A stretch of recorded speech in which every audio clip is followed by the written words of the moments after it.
Hey guys, here we go in today's boxing short. And we're going to look at how Crawford was able to set up his knockout punch against Amir Khan. Now, as he comes forward, notice he gets into this position here where his weight is on the front foot.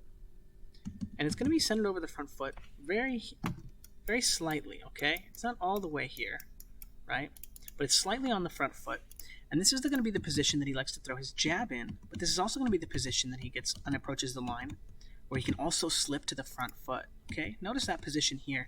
This position is where he throws his jab from. The same position centered over the front foot, but he can also make this slight slip forward here, and now all his weight is actually on the front foot as he gets his head off the line of his opponent's jab, okay?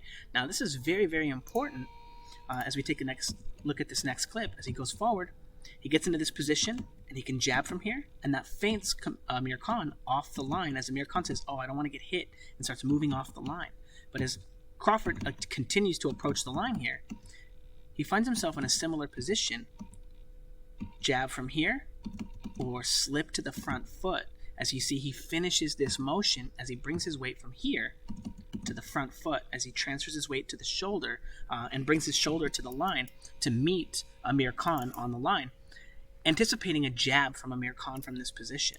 Now here, as Crawford moves forward, he gets his weight to that front foot in that similar position, and Khan is feinted off of his line, right? But as he gets feinted, Crawford actually looks to shoot that jab from that position as well, taking a step into the line, and Khan looks to counter. Now, immediately after, Crawford likes to get to that same position on the front foot, but notice, as Amir Khan moves to that front foot position as well, and he gets his way to the front foot, he looks to explode out of his guard into the position that Terence Crawford likes to throw his jab from.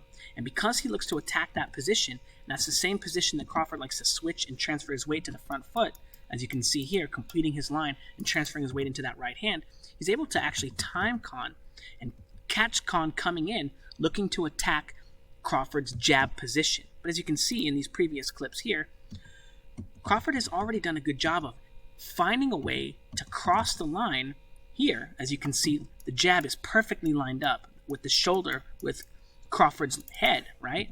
Crawford gets his head off that line and transfers his weight just slightly to the front foot to make the angling of that shot more difficult, but also so that shot will go right over his shoulder and he can shoot his lead right hand right into Khan's head.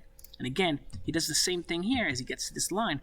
This is the position that Khan is jabbing towards at that last clip, and then this is the position that Crawford looks to slip and find that right hand. As you see, meets on the line, and now if that jab were to come, slip. So he's already setting up the slip counter to Khan's step jab, as Khan has a terrible habit of stepping with all of his punches. As you can see, he explodes into the guard, no feinting, no probing, and Crawford is able to slip that shot right into the front foot and land this excellent shot that resulted in Khan being dropped just seconds after. But as you can see, all the motion is exactly the same. He meets in this position on the line, as you can see in the beginning too here. On the line, jab. On the line, slip. Boom. Very good work from Crawford. Excellent setting up of this shot and allowing Khan to feel secure in controlling the space between him. And it's interesting too, because that's one of the only ways that Khan likes to control the space, right? There was some talk over the weekend about Beterbiev being able to control the space and control his opponents with his power, right? And Khan likes to do that, looks to utilize his speed to do that, right? People not being able to keep up with his speed. But as you can see, Crawford building into his active guard timings to get into position to throw his jab and positions to throw his overhand right over the top of Khan's jab.